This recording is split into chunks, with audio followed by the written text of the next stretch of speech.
ঢাকা মাইসের পুরীর লগে যে কি একটা সম্পর্ক রে ভাই। সকালবেলা পুরি খাইব, বিকালবেলা পুরি খাইব, আবার দেখা গেল দুপুরবেলা খিদা লাগছে, রান্না হইতে দেরি হইতেছে, যেমন 11টা, 11:30, 12টা, ওই সময়ও আপনি যদি পুরি দেন, না করব না।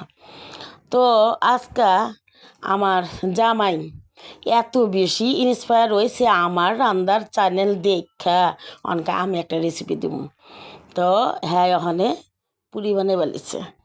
অবশ্যই এটা সারপ্রাইজ। আমি ঘরে ঘুমাইছিলাম, আমার মাইয়া গলিয়া হ্যাঁ বানাইতেছে পুরি, ডাইল পুরি বানাইতেছে। আর এই ডাইল পুরিটা হচ্ছে ভিন্ন স্টাইলের ডাইল পুরি। এটারে অনেকে আবার ঢাকায় মেশে ডাইল রুটি বা খেতা পুরিও কয়। তো এটার মধ্যে অনেক সময় যে ঘুগনি আছে না, ডাবলি, ওইটাও সিদ্ধ করে দেওয়া যায়, আবার ডাইল দিয়েও বানান যায়।